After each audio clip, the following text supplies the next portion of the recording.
Stephen Ross. What's up, Stock Nation? What's up, Dolphin Nation? Stephen Ross. It is time to make changes, and changes must happen now. After Sunday's loss to the Carolina Panthers and blowing a 17-point lead, I don't understand how Mike McDaniel is still the Dolphins head coach and how Chris Greer is still the general manager of the Miami Dolphins. I'm going to go ahead and read to you an article and then read to you some stats that I have jotted down of Chris Greer since he was the general manager, since he started being the general manager of the Miami Dolphins. Numbers and stats are not good for Chris Greer, but I'm going to read them to you as to giving you my case as to why Chris Greer should be the first one gone. I would even give Mike McDaniel a pass if Stephen Ross is willing to fire Chris Greer and let the new GM decide on Mike McDaniel, because there's still 10 or 11 weeks left if he would like to do that. If not, both of them should be gone, and he should have an interim head coach, especially after Sunday's 17-point blown lead that led to a loss of 27-24. This article is from Chris Perkins of the Sun Sentinel. Dolphins coach Mike McDaniel can't return next season. It's now safe to say the Miami Dolphins coach Mike McDaniel shouldn't be back next year. The rest of the season is simply an exercise in how long owner Stephen Ross allows Mike McDaniel to twist in the breeze. This isn't a knee-jerk reaction. This is cumulative. We've watched the Dolphins for the past 3+ seasons under McDaniel, capped by Sunday's humiliating 27-24 loss at Carolina. There's no room left to question what McDaniel can accomplish the rest of the season. He can't accomplish anything meaningful. This entire era is a lost cause, a missed opportunity. The players' empowerment, the continuing reliance on speed, the lack of physicality and toughness, the reluctance to make changes, it all adds up to the window closing on a chance for the Dolphins to win their first playoff game in 25 years. McDaniel is a .500 coach, 29-29, including the playoffs, with the best talent this franchise has had in the past 2 decades. Talent he shrewdly accumulated along with general manager Chris Greer. Unfortunately, the talent has gone to waste due to poor strategy and misguided philosophy. It didn't have to be this way. Changes should have been made a couple of years ago.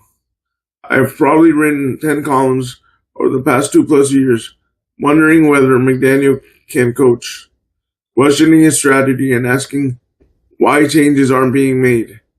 Sunday's loss just dropped Miami to 1-4 and features Panthers running back Rico Dowdle, a backup, plowing defense for 206 yards. Might be the low point of McDaniel's era. The problem is that the list is becoming crowded. Things keep getting worse with this team. We see bad decisions such as punting on 4th down with 1:10 remaining and trailing by a field goal, knowing your defense hasn't made a stop since the first quarter. We see more and more organizational errors, such as head-scratching 12 men in the huddle call earlier in the season or problems getting the right personnel on the field, both of which have happened this season. The downward spiral hasn't stopped. The best thing the Dolphins can do now is get out the broom and make a clean sweep. McDaniel, Greer, and quarterback Tua Tagovailoa get all 3 out of the season's end and start all over again. This didn't work. Nothing is official, obviously, until we hear from Ross. But even if Ross, who as recently as 2 weeks ago, leaked out to the media that he'd be patient with McDaniel, has got to see that the McDaniel era, with its 14-16 record, versus playoff team is going nowhere but down. The turning point was that ugly 28-27 loss to Tennessee late in the 2023 season. The Dolphins were 18-12 overall, including playoffs under McDaniel, heading into the game. They've gone 11-17, including playoffs, since the jarring loss. It only gets worse from here because McDaniel's words will fall on deaf ears. Dolphins players will always like McDaniel as a coach who wants to produce better men as badly as he wants to produce better players. They'll always play hard for McDaniel, who everyone would agree is a class act. But I doubt that McDaniel's philosophy, game plans, and encouraging words will resonate with players any longer. Soon, perhaps as soon as Monday, they'll stop believing. You can't blame them. By now, they've got to realize McDaniel doesn't produce significant victories, even when he has super talent. Worse, in the past 18 months or so, for one reason or another, Dolphin players have lost a collection of immensely talented teammates. That includes wide receiver Tyreek, cornerback Jalen Ramsey, defensive back Calais Campbell, offensive tackle Teron Armstead, guard Robert Hunt, defensive tackle Christian Wilkins. Hill, Ramsey, and Campbell are probably future Hall of Famers. Armstead is a multiple-time Pro Bowl talent.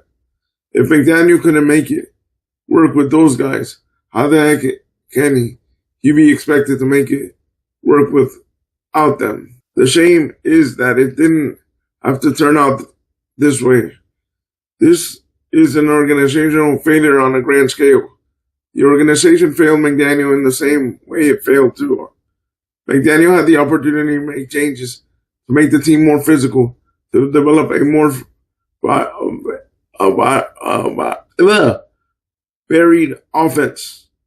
Something aside from a deep passing game that featured Tua throwing to Tyreek, who is out for the year with a knee injury. But no one insisted McDaniel make changes to a system that was never going to work long term. Similarly, Tua needed more help offensively. He needed a running game, a better offensive line. He needed better strategy. Again, no one insisted McDaniel make changes to the offensive system. Speed, and more speed. That was never going to work long term in a physical league. They all need to go at the end of the season. Rear McDaniel Tua. The Dolphins must start over. And not because they had an ineffective talent, but because they had effective talent and they couldn't make it work. And worse, no one understood why McDaniel's philosophy wouldn't work. I agree with him. I believe he's too young to be a head coach. He's a great offensive coordinator that at times gets in his own way and second guesses himself. But he could be a good offensive coordinator for a great team. He just can't be a head coach and an offensive coordinator. Now, let me tell you the failings of Chris Grier. How has Chris Grier failed as a general manager for our Miami Dolphins?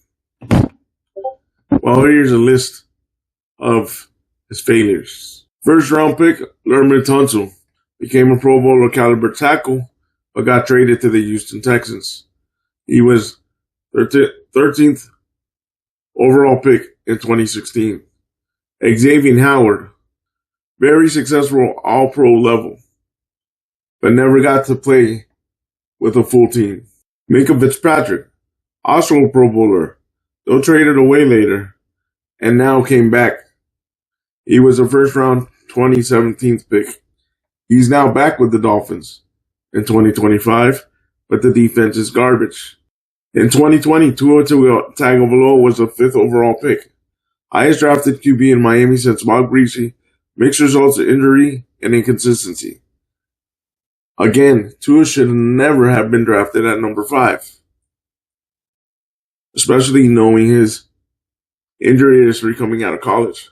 Jalen Waddle, awesome receiver, quick, productive, broke rookie reception record. Jalen Phillips, strong rookie season, showing high upside, but he's had too many injuries and has missed a lot of time. Greer tends to favor players from championship-winning college teams. For example, Christian Wilkins, Clemson, Blake Ferguson, LSU, Jalen Waddle, Alabama, Channing Tindall, Georgia. He also uses a lot of trades involving draft pick, trading up or down depending on opportunity. Some criticism that the hit rate of productive long-term starters is lower than desired. Agreed, completely. He's had a lot more misses than hits. Hits versus misses, and overall assessment. Laremy Tunsil, Xavier Howard, Jalen Waddle, Christian Wilkins are usually cited as strong selections. Yes, I agree with that. The 2021 draft, generally viewed as positively, Waddle, Phillips, etc. Misses and criticisms. Some high picks that didn't pan out due to performance injuries or mismatches. Example, Noah Benogany has drawn a lot of criticism. The QB choice of 2020, Tua, of course, because Tua shouldn't have been drafted number 5, not knowing his injury history out of Alabama. I would have drafted either Justin Herbert or Jordan Love over Tua at number 5. That's my opinion. Who is Chris Greer, and when did he take over? Chris Greer has been with the Dolphins in 2000 in various scouting and personnel roles. He became the general manager on January 4th, 2016. He was gradually given full control of personnel and draft decisions, especially about 2019 and onward. So he's been the full general manager making decisions since 2019. And we're in 2025. About 7-8 years. Key draft picks under Chris Greer as GM. Here are some of the more significant draft choices, both successful and ones that didn't pan out. Laremy Tunsil. He was the 13th overall pick in 2016. Became a Pro Bowl tackle. Xavier Howard, very successful had some good pieces when he was in his prime, but the team didn't have a quarterback or an offensive line. Same problem we have now. And Minka Fitzpatrick, he was traded to Pittsburgh and then brought back this year. Coaches under, hits, Laremy Tunsil, Xavier Howard, Jalen Waddle, Christian Wilkins. Coaches under Chris Greer as Mike McDaniel. Adam Gase, one successful year, the other 2 he was out. Brian Flores was brought in to tank for Tua, was doing a nice job. Then Tua complained of him being a hard ass and not treating players or him right.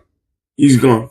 Now we're in head coach number 3 under Mike McDaniel. And Mike McDaniel is 500, including playoffs. And there's been a lot of depth issues, a lot of issues with picks, and long-term with the team score, you have a lot of fewer starters. So he has not drafted well. Leave me your thoughts down below. Do you believe Chris Greer and Mike McDaniel should already be gone? We're going into week 6 and we're 1-4. And I think Mike McDaniel will slowly start to lose the team. And I'm already hearing that some players don't want to talk to the media right after games. Leave me your thoughts down below. And I appreciate your support. Like always, stay positive and stay on your grinding. Go Dolphins.